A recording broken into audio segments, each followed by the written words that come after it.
Hey everyone, welcome back to Carrots and Olives. My name is Brittany and today I am really excited and inspired to do this video.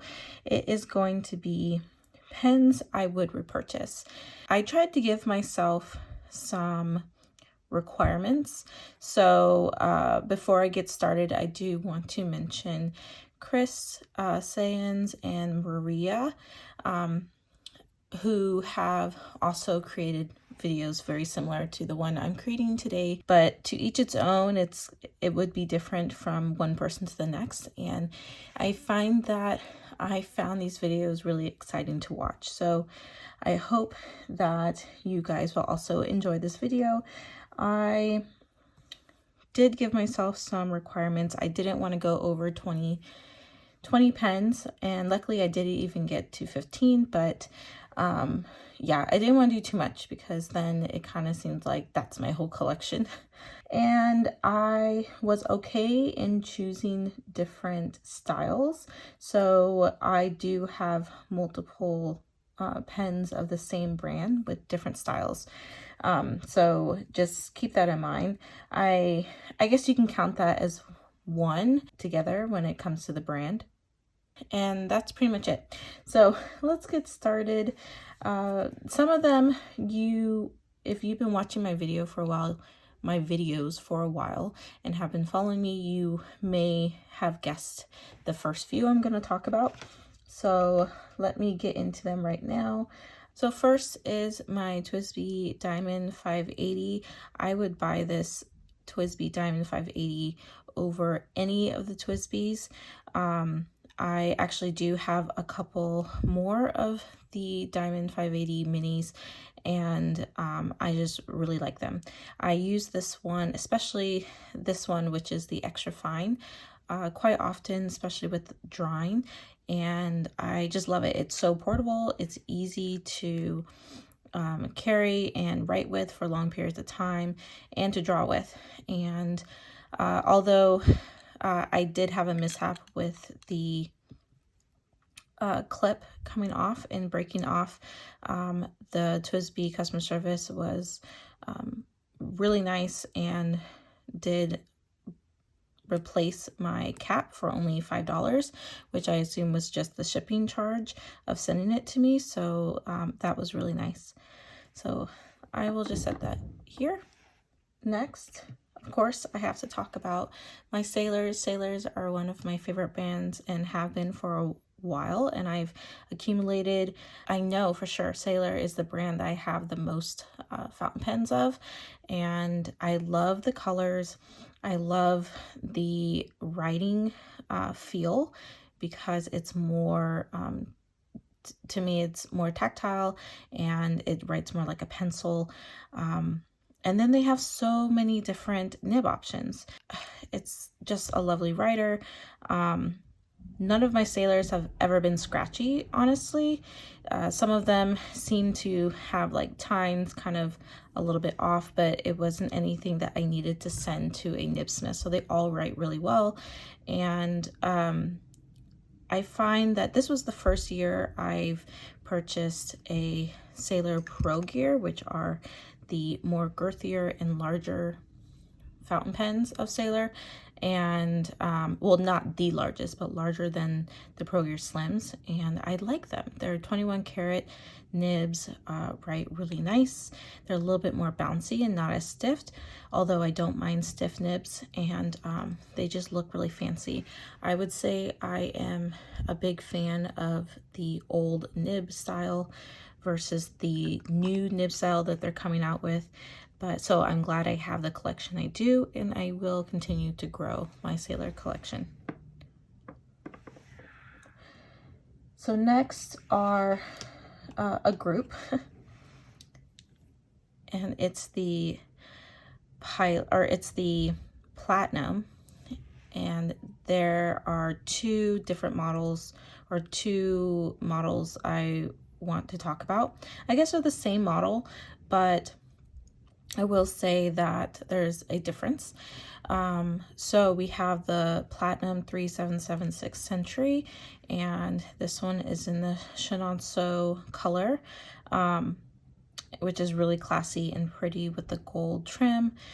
And I have it in the fine nib. These platinum fountain pens are really hard nibs, and if you can get your hands on the old style before the nib starts to change, maybe I think in 2023 when they will probably be putting the new nib on more of the older styles.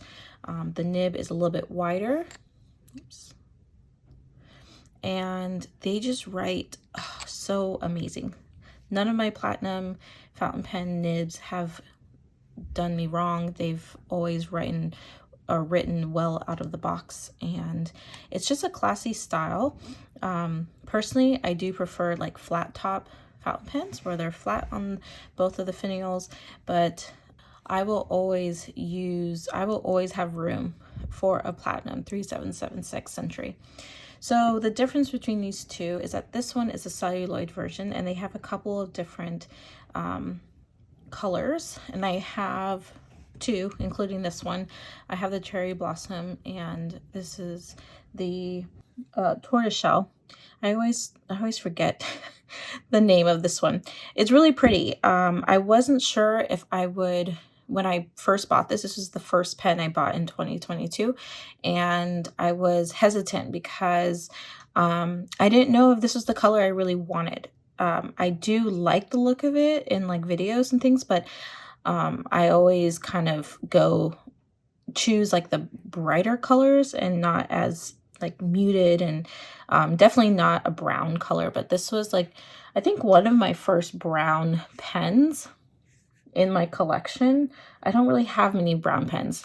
I like black pens because it's classy, but brown, I kind of feel like it kind of depends. So anyway, I like the celluloid. It's a little bit smaller, and it kind of reminds me of a sailor pen because it's not as girthy as the Century, and it's also has this nice little gold trim on the edge, which is just nice to look at in comparison.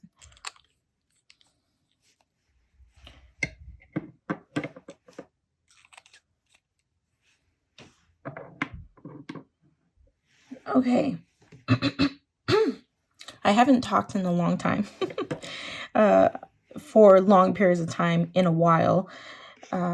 So my voice is getting scratchy easily. Okay, so let's talk about another pen that I purchased this year, and this is the Kilk brand, and this one in particular is the Noon Celestial, and it's just beautiful. It has sterling silver, and it's just so unique. Their color choices are quite unique, and the pen, both of my Kilk pens write fantastic, like so smooth, but not like overly smooth. And I was really surprised. I think their nibs are in-house. They make them in-house.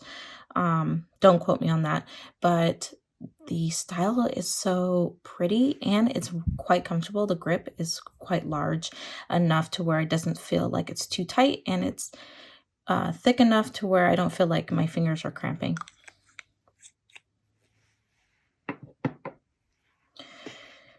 Then we have my Hardy pen writes, and this is a independent pen maker that I found through Gourmet Pens, and she raved about the company, and so I checked them out, and I'm like raving inside of my head when I first like looked on their website. So I love the fact that it has this feature, which is the roll stop, and I wish more of my pens that were don't have clips had a roll stop of some sort, and I thought that was really unique. And I love how smooth the pen is, how pretty it is, and just all the detail and depth within the pen. Plus the nib writes really well, and actually you can change them out. So I did change it out to a Franklin Christoph, which is quite convenient because then I can just buy multiple different Franklin-Christoph nibs, since they do sell them. Uh, they sell them individually, and they have multiple options that I can just switch them in and take them out. But this pen is really nice and comfortable. It's a little bit on the thinner side, but I find that because it doesn't have a steep step here, that it's really smooth. And I just like to, I like to just rub my hands on it because it's just so smooth. And plus it has the flat tops, which is my favorite design style. Okay, so this pen led me into more of the independent fountain pen sellers and fountain pen makers. So I stumbled across On a Whim Woodworks, and I love this pen because it's just so smooth and like so seamless here that it's, I don't know, I'm always mesmerized by it because it reminds me of like a wand, because it's just so, it's like, it feels like it's not a pen, and it also kind of looks like it's not a pen. And then you twist it and you see the nib. It writes really well. It's kind of just a Yovo plain nib, so nothing too special there, but it's still a great writer. It is a little bit girthier than the Hardy pen writes, and I really like that. Plus it's just so smooth. Like it's so comfortable here on this part of my hand where it rests. Sorry, I'm out of frame. It's so comfortable here where it rests on my hand, and this one does not post, which is fine, but it's just such a comfortable writer. And plus all the different type of pen options available for all the materials are just gorgeous. And you can see that color in the light. It's beautiful. And you know that I like blue. And so this one's called Abalone, or White Abalone. Of course, it doesn't have a roll stop, so it's going to roll. Next might be a surprise, because there's been a lot of mixed reviews about this pen. So this is the Lamy Dialogue CC, and I would buy this pen in multiple colors because it's so stylish. It's unique. It has this really fun curve on the finial, which is just different. And it's small. It kind of just fits in my hand. It's not clunky, in my opinion, and it's just so pretty. The blue is like this matte, and it's not overly shiny, which is rare. And then rare for me in my collection, most of my pens are not matte. And then it has a really long nib. It's not hooded, which is the difference between this and like a reason why I did not put the Lamy 2000 in this list, because it allows me it's a more comfortable writing experience for me, because the nib pushes my hand a little bit further away from the paper, and it's not just rubbing constantly on the paper. So this is just really cool and unique. I will say the downside to this pen is just that cleaning it it's just crap. It sucks to clean. So that's one of the reasons why I haven't use it as often, but I love it when I do use it. I just try to pick the right time to use it, because I know when I'm done using it, it's just I want to say a bad word, but it's hard to clean. Okay, so next is this beautiful pen, and I was looking for a Rodin pen that I could afford, and it took me some time. I was doing some research, and I landed upon a Mr. Cypress. They have so many different options on the website, and these pens are made by artists, so it doesn't really give me like a specific person who made this pen, but they have so many different options. They're beautiful. This one is called Spring Bee, and they have the Rodin material on the finial.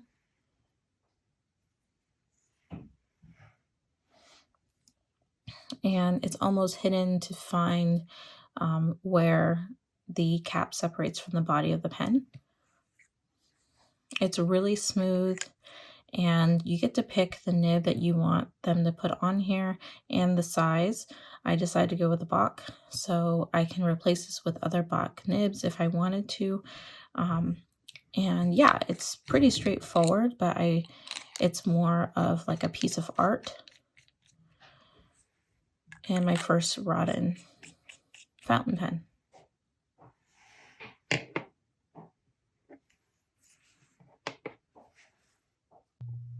Okay, so we have just a few more. Next are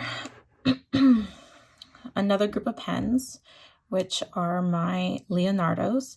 And I picked these two specifically because I like the feature that it's a piston filler. So it holds more ink. Not that I need that, but it's always been appealing to me.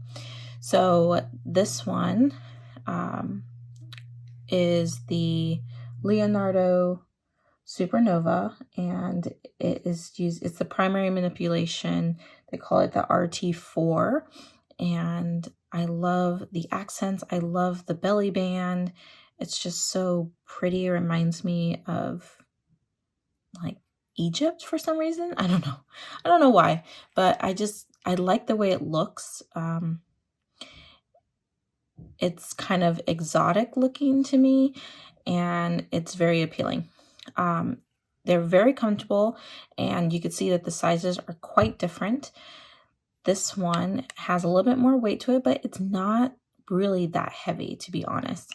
The color is just gorgeous, and to see that like gold band here with the ink view is just stunning. And I don't have many pens that have like this ink window. And then it has an ebonite feed. So this was the first year I've been able to purchase pens with ebonite feeds. And I love how long the nib is. It's a little bit bouncy. And again, like that's my thing, to have the nib a little bit further away from where my fingers rest and the paper is, so that it's just a better, more comfortable writing experience. And I love that. It's very juicy. I have a video where I use this for a whole week, and it's on my YouTube channel. You can view that if you want to know more about my thoughts on this, but I love this pen. And then this one is the Leonardo Momento Magico, and it's in the emerald gold. And with Leonardo's, most of their pens you can pick the accent color. So this one has gold. I would have preferred the rose gold, but the rose gold was out, and c'est la vie. But it still looks really great with this emerald green. And I love the ink window here. It's actually a pretty good size, and I love how it's hidden. So you can't even tell that there is an ink window until you open it up.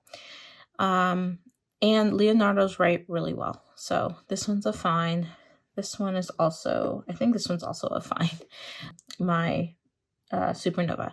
I would say I like a lot of the different styles of the Leonardo brand, but these two are my favorite. Okay, so the last pen is my Scribo, and this is the Scribo Feel. All the Scribos have this like leaf shape on the finial, which is really nice.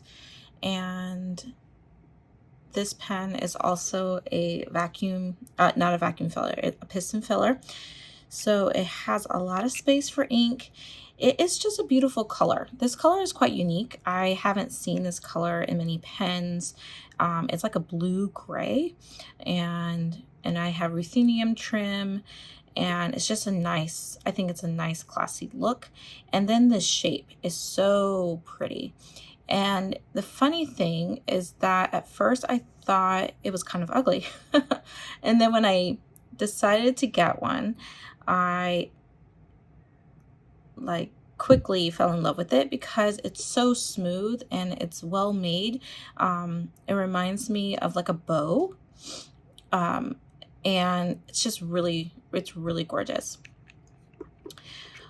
The nib also has quite a large distance away from the tip and where my grip is, and then you get this really nice trim, and that matches the nib, and plus there's an ebonite feed, so it writes really well, just like the Leonardo. The size is slightly smaller than Leonardo, but pretty much the same in girth a little bit. I would say that the Leonardo has a little bit higher step, but for some reason it doesn't bother me. So it's almost like it's not even there. But my Scribo definitely has a little bit more space than the Leonardo in grip, and it does have a bigger step than most pens, but it doesn't really bother me, and it's so smooth. It's similar to the smoothness that you'll see with some of the other acrylic pens from makers, like smaller makers, and it just rests so easily here on this back part of my hand, or the web of my hand. The nib writes really well, and it's just a pretty pen. My pens that have ebonite feeds have been a game changer, and now I understand like what the hype is with the ebonite feed. It just keeps up with the pen, and it just keeps it so juicy. So I'm so glad I was able to get these pens. And yeah, so this is my set of pens that I would definitely repurchase. Most likely have repurchased a couple of times. So I do have multiple Sailors, a couple Twisbys, Platinums. I have a couple of. I do have a couple of Kilks. These two I do not yet have more of, but I definitely most likely will in 2023. And then if the Lamy Dialogue CC does drop in price a little bit, I would definitely be getting a different color. My Rodin pen from Mr. Cypress is definitely a piece of artwork that I will definitely be looking for something, another one that's unique but also different. And then of course you've seen me fall in love with my Leonardos this year, and they are definitely going to be on my list for next year. So if you have any questions, please feel free to put them down below. And I want to thank you for joining me today, and I will catch you in the next video.